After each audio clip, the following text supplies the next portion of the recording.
Hi VC, it's Martin here, outside in Munich. I'll try to show my top 10 from 1978. Yeah, when I'm sitting outside, it can be that a car passing by or something like that, or people passing by. But I still hope you can hear me because, yeah, that's the challenge is choosing to sit outside. But it's nice weather today, so I thought I'll take advantage of that. Yeah, let's get to it. I have chosen 10 records. So here, first off, Pierre Ubo, The Modern Dance, great post-punk band, and this album is really great. I must admit, it's a long time since I listened to it a lot. When I was younger, I listened to it, and but I really still think it's a strong album. I just listened to it one time this week, and yeah, it's really great. Non-Alignment Pact, the first song is a classic. You know, you have to smile when you you hear it because it's like kind of gibberish lyrics, but a great energy. I really like it. This is on Rough Trade. Yeah, great album. Next up here, from England, Wire, Chairs Missing. Great post-punk punk album. Yeah, they released 3 good albums. The first 3 albums were really good, and this is no exception here. With the single Outdoor Miner, which is really great, was covered by the English dream pop band Lush. I can actually recommend that version. It's quite refreshing to listen to.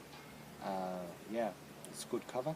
But yeah, this is great record, no question about it. This is released on Harvest. This is a UK pressing. Next up, Magazine, Real Life. Also great record from them. Also my favorite from them. Yeah. It just have this very dark atmosphere,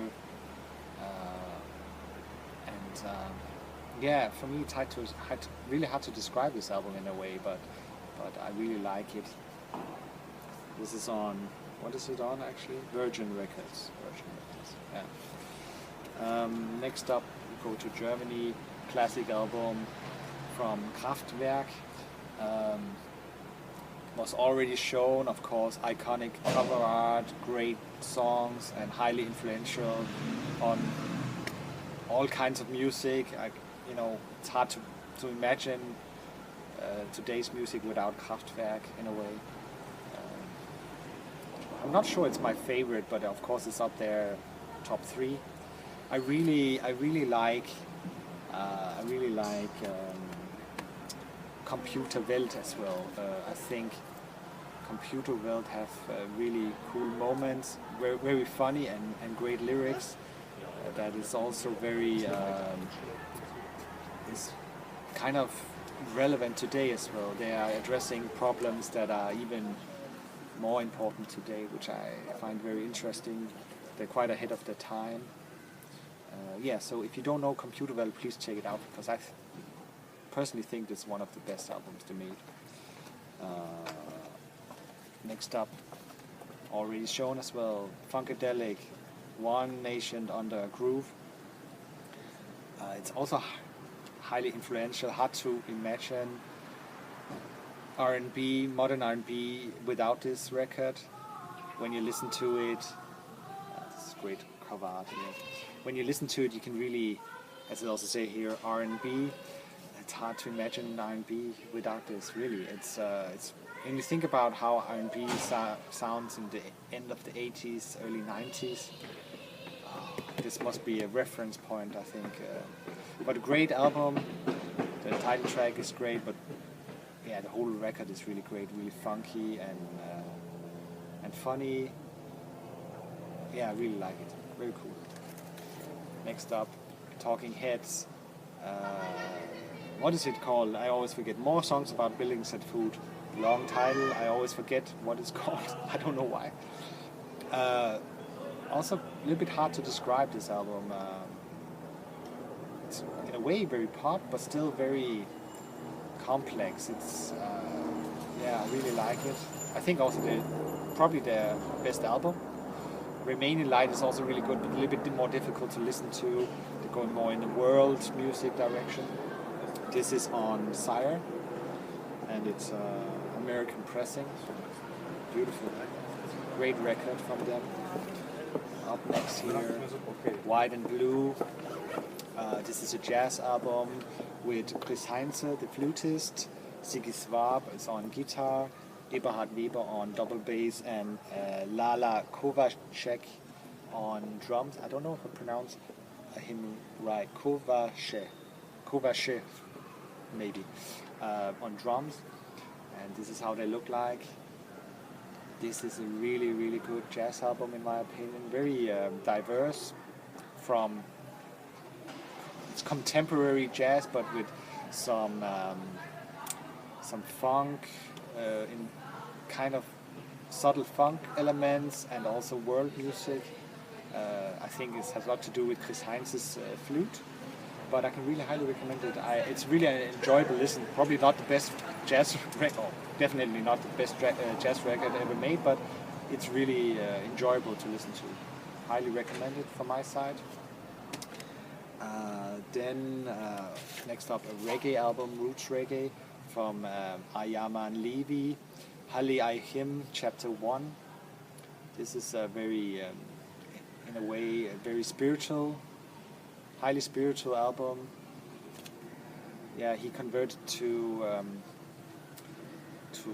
Rastafari the religion, after he was in jail, or while he was in jail, and then when he came out, he started making music, as far as I understood. And on this record, this, side one is really, it's probably one of my favorite reggae albums. And here on the side one is Ya Heavy Load, and Ya is No Secret, and really, really good. And I can highly recommend this record. It's it's soothing. It's not, reggae can sometimes be a little bit like the same and the same again, but here I never get tired of it. It's beautiful, and it's on Iceland Records. 2 to go here. Maybe a surprise here. This is Syed Rabbani. He is classical composer from Lebanon. He made in the 70s a lot of film music and classical Arabic music, but he also made, among others, this album. It's called Abu Ali, which is Arabic funk disco, also classical Arabic music mixed with funk and disco, and it's really, really good. This is unfortunately an unofficial release on Music Gallery. I think they tend to release unofficial stuff, and unfortunately there's no official re-release of this, and I don't have money to buy an original. I think it's more than 300 euros, which is insane, but this is really, really good, and I can highly recommend it if you're into more like ethnic world music. If you're also into disco funk, this is very interesting. And the last one is from Israel, Gracia, her debut album, and I think she never made any other albums because this was not really received that well. I think she's originally Greek or Turkish, or maybe a mix, but lived in Israel and was like a child star, made a lot of music, played clubs, but also made television appearances, and then she was signed by a record label to make this record, and with some of her friends she made a very, very psychedelic, spacey album, trying to break conventions, and she really did, I guess. this is a very good record, very interesting, has a lot of layers and crazy Moog synthesizer and Turkish guitar work, and she has a very dramatic voice. So this is released on Fortuna Records, based in Israel and in Jaffa in Israel. Originally it was released, of course, in 1978, but it is re-released in 2013. There you go, my top 10. Hope you enjoy.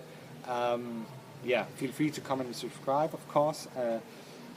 Yeah, just to mention before I leave, unfortunately I'm recording on my iPad, which means that the camera on the side and I'm always looking into the screen, which is a mistake, because then I don't look at you when you watch.